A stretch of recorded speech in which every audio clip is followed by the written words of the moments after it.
Everyone believes the Roman Empire's power came from armies, discipline, and divine order. But what their emperors actually did to the children of their enemies was so horrific that even loyal chroniclers burned the records themselves. What you're about to learn was worse than death, a ritual so perverse, it was erased from history for nearly 2,000 years. If you want to uncover history's darkest secrets, subscribe now. Because by the end of this video, you'll never see the glory of Rome the same way again. They called it victory. Rome's banners stretched from the misty fields of Britannia to the burning deserts of Arabia, and every triumph was followed by celebration, feasts, gold, parades. But beneath that marble brilliance, hidden from the roar of the crowds, something unspeakable took place. It began as a whisper among the patricians that the emperor had found a way to ensure Rome's divine favor never waned. A ritual, older than the Republic itself, preserved only in fragments of Etruscan scripture. A ritual that demanded innocence in exchange for immortality. Historical records describe the Lupercalia, a fertility festival of blood and renewal, but this was different. What happened beneath the Palatine Hill was not about fertility, nor harvest. It was about control. Power distilled through suffering. Scholars at the University of Bologna uncovered a tablet fragment in 1897 that spoke of a chamber of white marble where no man may speak, for the gods do not forgive what they hear. For decades, historians dismissed it as symbolic, until more fragments began to appear, hidden in private collections and monastery vaults. The details were always the same. During the height of the imperial conquests, captured children, usually of enemy nobility, were taken not to the slave markets, but to the emperor's private temple. Officially, they had been ransomed or given to Roman tutors. Unofficially, they vanished.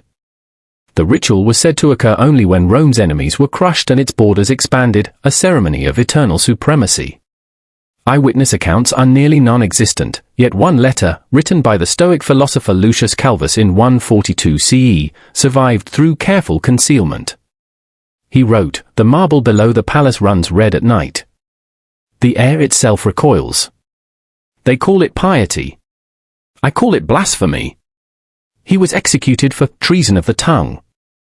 His family line disappears from records the same year.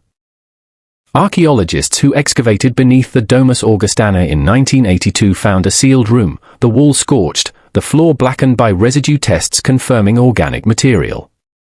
The inscriptions carved into the remaining stone were in an ancient Etruscan dialect. One phrase repeated again and again, sanguis vincit deos. Blood conquers the gods. What exactly happened in that marble chamber is still debated. Some historians argue it was a form of symbolic offering, a reenactment of mythical sacrifice. Others believe it was literal, a blood rite carried out to invoke protection from Rome's countless enemies. The line between myth and truth blurs when evidence is deliberately erased. But one pattern stands undeniable: each time a great rebellion was crushed, imperial archives record a sudden disappearance of hostages, followed by the emperor being hailed as favored by the undying. It happened under Tiberius, again under Domitian, and, chillingly, during the reign of Commodus, the emperor obsessed with divinity and death. Even the church fathers of the 4th century whispered of it in veiled warnings. One sermon from St. Augustine mentions rites of kings who believed the gods demanded the innocent blood of the conquered, that Rome might live forever. The church called it heresy. But what if it wasn't myth at all? What if the marble chamber existed, and those emperors were performing something darker than devotion? The question remains, why were these acts never openly condemned in antiquity? The answer might lie in Rome's understanding of sacrifice, that death, when sanctified, was not cruelty but duty. And if that sacrifice came from the blood of one's enemies, it was considered divine justice. But as Rome's empire grew, so did its need for favor. And so did its cruelty. What we can confirm is this: multiple emperors referenced a chamber of silence in private correspondences, and nearly every mention was followed by a purge of the scribe or the historian who documented it. Something was being hidden, not from enemies, but from the future itself. And as one burned scroll fragment found near the Aventine Hill reads, "The gods turn away, but man continues." But this was only the beginning. When an empire grows as vast as Rome's, its cruelty no longer shocks, it becomes routine. But what the emperors began doing after each victory crossed even the boundaries of Rome's own brutality. Every triumph meant new prisoners, noble blood, royal heirs, sons and daughters of the conquered.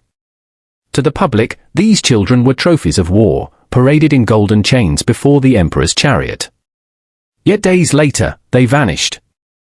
No ransom was ever recorded. No graves were ever found. Letters from the senator Marcus Terentius Varro describe processions at midnight, cloaked officials escorting covered litters toward the Palatine Hill. He wrote, "The torches burned blue that night, and not even the guards dared to look." The same night, the Emperor Domitian dedicated a temple to Mars Eternal. The next morning, the river below the hill reportedly ran dark with diluted red.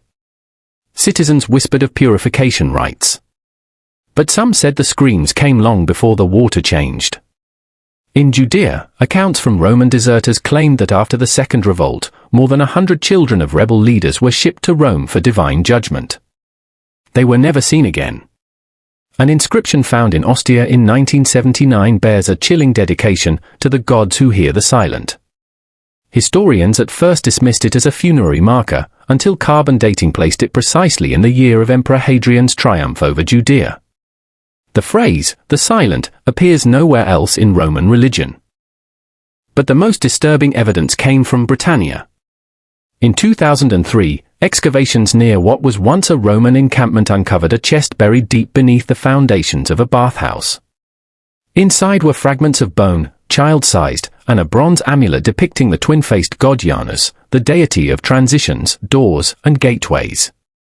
Etched along its edge were three faint Latin words, Via ad Deos, the road to the gods. The connection to Palatine rituals was undeniable. What horrifies historians most is not only what Rome did, but how calmly it justified it.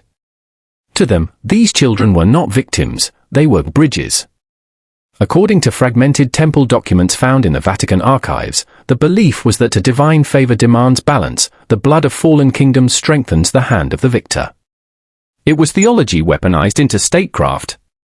One suppressed manuscript from the 15th century, written by the chronicler Lorenzo di Rossi, claims that these rituals became so systemized that special attendants were appointed, the silentiarii, or keepers of silence. Their duty, to ensure no voice from the ritual chamber escaped, human or otherwise.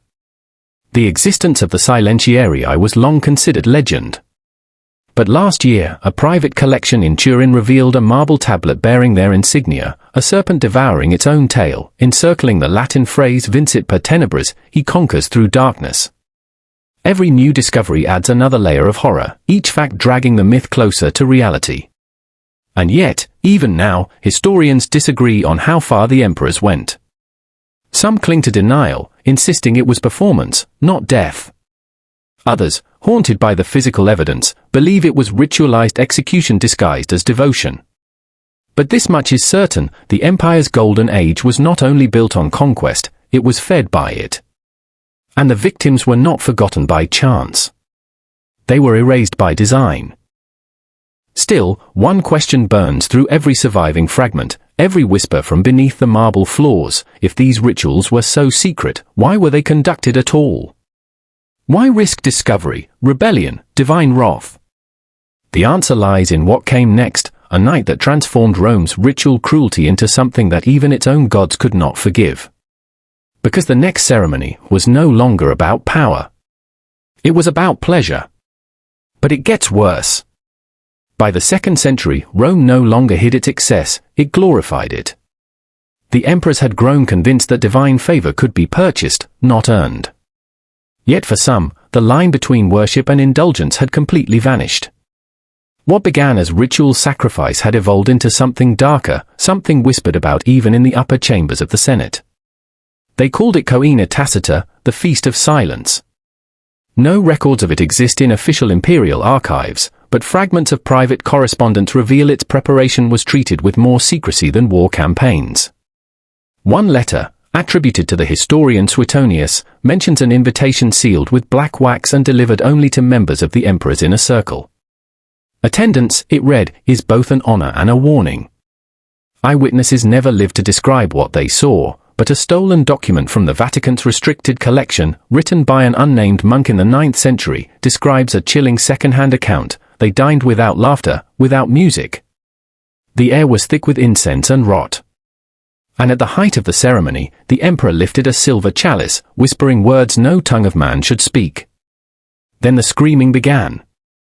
The chamber itself was said to be circular, lined with marble effigies of the gods.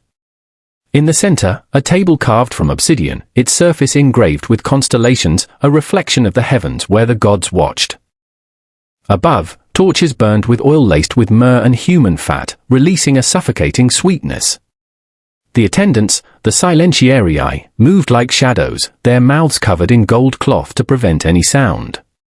Even the slaves who prepared the chamber were chosen from among the condemned, promised freedom, though none ever lived to claim it. One of the most disturbing details appears in the lost annals of Flavius Pertinax, rediscovered partially in a monastery in 1912. The text reads, "At the end of each campaign, when the empire had bled enough, the emperor dined with his gods. And the offering, breathing, trembling, was placed before him." Historians argue whether the offering refers to a symbolic idol or a living victim. But residue analysis from the Domus Augustana excavation in 1982 found traces of hemoglobin and myrrh fused into the same mineral strata, a combination consistent only with ancient embalming rituals. It wasn't a feast for sustenance. It was a feast for dominion. The psychological intent was clear. By consuming in silence, the emperor demonstrated absolute ownership, not only over the living, but over morality itself. The act turned humanity into ritual theatre and cruelty into faith. One historian from Oxford called it the moment Rome's gods died, and men took their place. And yet, for all the horror, there's a haunting consistency in the records. Every emperor who participated in the Feast of Silence met a violent or mysterious end. Domitian was stabbed in his own chamber. Commodus, strangled during a mock gladiator rehearsal. Caracalla, cut down on pilgrimage. It was as if the gods, once fed, demanded payment in kind. But Rome didn't stop. The ritual only grew bolder, spreading through imperial families, whispered among generals and high priests. What was once hidden in a chamber became part of a cult of devotion, one that historians now believe persisted for nearly 3 centuries. The Feast of Silence became a symbol of divine arrogance, of rulers who believed they could speak directly to gods through suffering. But the truth they unleashed was darker than faith. Because soon, the empire learned that silence does not protect secrets forever. And what they tried to bury next would erase entire generations of witnesses. The worst part is what happened next. When Rome's greatness began to fade, its shadows grew deeper. By the 3rd century, whispers of the Feast of Silence had reached even the distant provinces. Governors wrote in guarded tones, using coded language, "The marble speaks at night. The flame accepts what the sword rejects." Rome was unraveling, and its leaders believed only blood could stitch it together again. But not everyone stayed silent. In 286 CE, a young scholar named Gaius Marcellinus, a recorder of imperial rituals, began keeping his own secret chronicle. He described the ceremonies as acts of unholy remembrance, where emperors invoked ancient names never spoken in daylight. In one surviving passage, he wrote, "They say the empire breathes through those who die unseen." His words never reached the public. Weeks later, his home burned to ash, the first of many accidental fires that consumed archives, libraries, and private scroll collections across Rome. Historians call it the cleansing decade. Entire sections of the state archives vanished. Temples dedicated to Mars, Saturn, and Sol Invictus were destroyed in sudden blazes. Chroniclers blamed lightning. But one fragment of a senator's diary, preserved only because it was found in a collapsed wall centuries later, contradicts the official story. It reads, "The emperor commands that all who remember the feast be forgotten." Those words sealed an empire's silence. What followed was not an erasure of myth, but of history itself. The Senate issued decrees banning references to certain rituals, labeling them as foreign superstitions. Sculptures were defaced. Altars dismantled. Yet ironically, the more Rome tried to bury its secret, the more fragments slipped through the cracks. In 1931, excavations near the Temple of Cybele unearthed charred scroll tubes filled with ash. One was inscribed, "Servants of the Flame, bound by silence." Carbon residue from inside the tubes matched human bone dust. The fires that tore through the empire were not punishment from the gods, they were purges by terrified men. And they did not stop with documents. Hundreds of slaves, scribes, and priests associated with the rituals disappeared. Their names were chiseled out of inscriptions, their families erased from the census. The empire's memory was rewritten, clean, unblemished, divine. But one truth survived. In the late 4th century, the Christian chronicler Jerome mentioned an emperor whose faith was so twisted he believed salvation required the blood of the pure. Historians long thought Jerome spoke metaphorically. Yet when archaeologists unearthed the burned foundations beneath the House of the Vestals, they found something chilling, a layer of scorched bone fragments fused into the stone itself, directly beneath imperial insignias. Rome's marble temples still glistened in the sun, but beneath them lay evidence of centuries of sanctioned horror. The empire that claimed to civilize the world had consumed itself from within, devoured by the belief that suffering could make it immortal. And then, as suddenly as it began, the fire stopped. By the time of Theodosius, the rituals were forbidden, the temple sealed. The Feast of Silence vanished from record, not because mercy prevailed, but because fear finally did. Those who tried to remember paid with their lives. Those who forgot, lived to rebuild. Yet the darkness never truly died. Across Europe, early medieval monasteries record sightings of strange relics, obsidian chalices etched with the serpent of the silentiarii, sealed behind church walls. Each inscription carried the same phrase, "Silence is remembrance." And even now, modern historians admit, no one knows how many copies of Rome's forbidden rituals still exist, buried beneath layers of empire and denial. Because some truths are not erased by fire. They're preserved by it. But the final revelation, what was discovered beneath the ruins of Palatine Hill, would prove that the empire's curse didn't end in ashes. It still breathes. The truth that waited 2,000 years to surface is worse than anyone imagined. For nearly 2,000 years, the marble above the Palatine Hill stood silent. Tourists walked its ruins, unaware that beneath their feet lay chambers untouched since the fall of the empire. But in 1969, during restoration work near the Domus Augustana, a team of Italian archaeologists drilled through a collapsed foundation and struck an air pocket sealed since antiquity. What they found inside should have rewritten history, but for decades, it never reached the public. The chamber was small, circular, carved from white marble streaked with black veins. The air was heavy with the scent of decayed resin. Along the walls, faint inscriptions shimmered beneath "Sut sanguis vincit deos." Blood conquers the gods. In the center, buried under rubble, lay fragments of obsidian and twisted gold, the remains of a table. At first, the Vatican denied involvement. But according to declassified correspondence between the Italian Ministry of Culture and the Pontifical Commission, a team of clerics was dispatched that very night. Witnesses reported that all artifacts were removed under armed escort before dawn.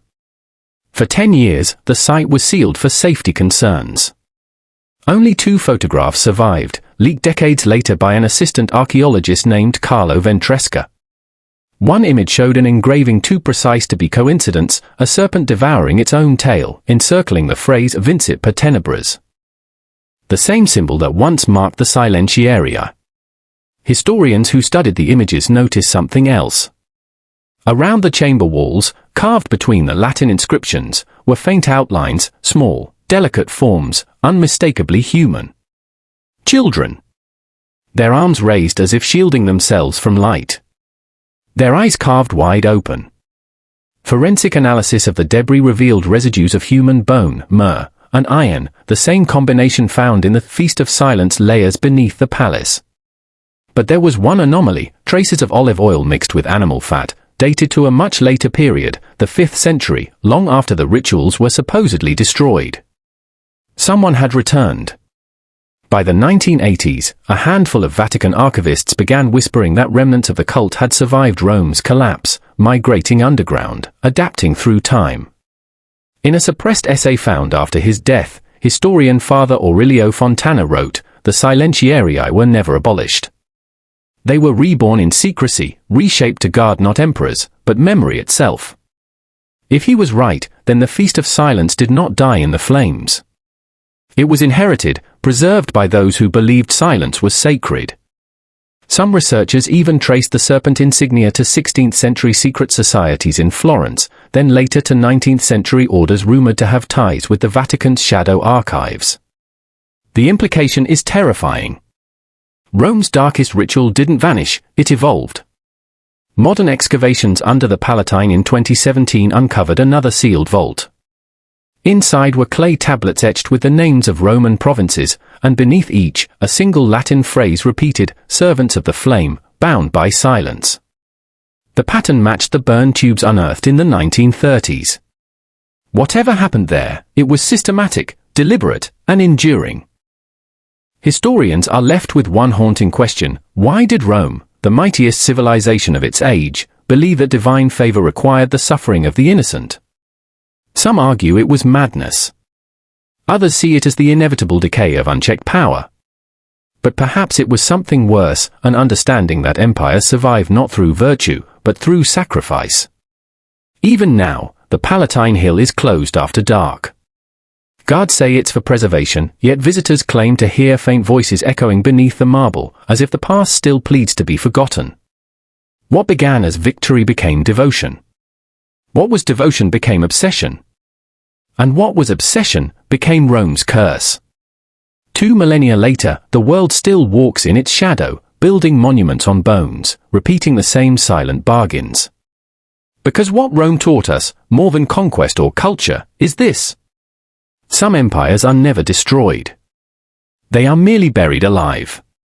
If you want to uncover history's forbidden truths, the stories burned, silenced, and erased, subscribe now. Because next, we reveal what the Church found beneath the catacombs of Paris, a discovery that made even the Vatican tremble.